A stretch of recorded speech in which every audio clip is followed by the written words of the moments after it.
Well, happy Tuesday to you. It is Geospatial 2.0 day again.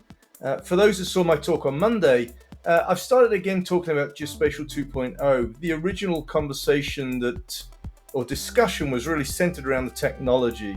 And that goes back 3 or 4 years now, where we're beginning to see these new sensors appearing, which are collecting all this new data. LiDAR is one really good example of that. We're seeing a lot more.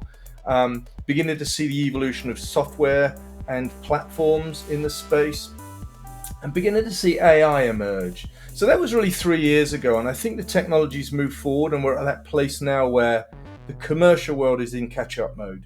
And I've worked for a number of organizations and with a number of organizations now, and it is definitely on catch-up mode, the commercial side of things. So I would almost say that geospatial, the commercial world, is still in the 1.0 world. They haven't yet moved forward fully, and I'm generalizing here, into being able to tell the story that is really the key story that it is geospatial.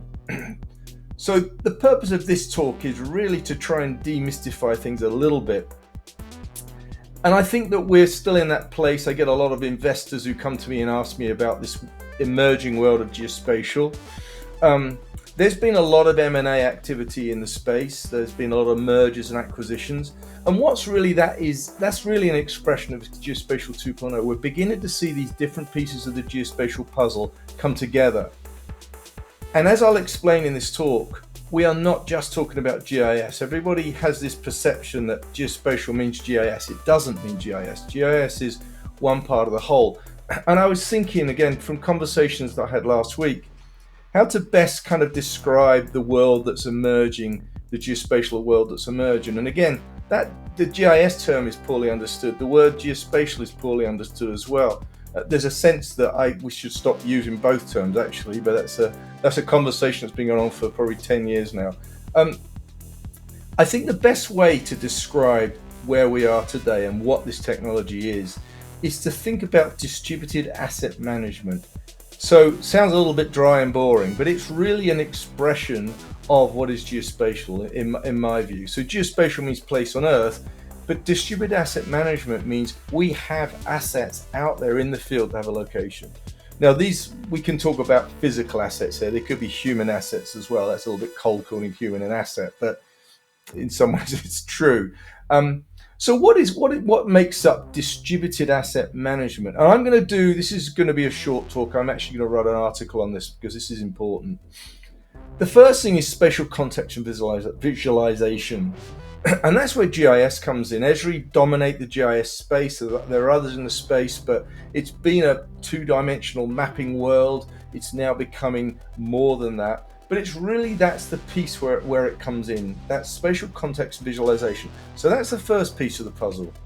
The second piece is data collection and monitoring. That's where remote sensing comes in. And we're talking about collection on the ground. We're talking about collection just above the surface of the Earth with drones and helicopters. We're talking about fixed wing, and we're talking about satellites as well. And monitoring is much more that satellite world, but we're now producing tons of data thanks to these new sensors that we've got, and that's really falls into a remote sensing world. So that's the second piece of the puzzle.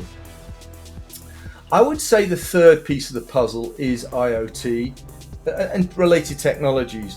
IoT really gives you a sense of the state of an asset. So it's reporting back in real time where it is, whether it's something that's about to overheat and it's giving you warning messages back, you need to do something. So IoT gives us a sense of what's happening in real time, change that's happening in real time, and maybe alerting us to the challenges that are there. So that's the third piece of the puzzle. Let's move to AI. That's analytics and decision support. That's where we can automate the processing of the data, but we can also automate the decision-making process as well. And we can talk again about the machine learning piece of that, and then the generative AI piece of that. So we've got this sort of magical new world, which is evolving incredibly quickly, which is the AI world. That's the fourth part of the puzzle. And I think one can think about, I'm tempted to say this is the fifth piece, but it really is a combination of all those things. Where we're moving to today is bringing all of that together. So bringing all of those four pieces together to have this kind of comprehensive asset management system, sort of this holistic view of things that are happening. So it's fundamentally geospatial. It fundamentally uses the technology that we're talking about here, which makes up geospatial. And again, it is not just GIS, that's one piece of the puzzle. It's these complementary pieces which help decision makers make those decisions to take some action on insights that they're getting from all this data that's being processed and analyzed and being able to visualize and ask questions of.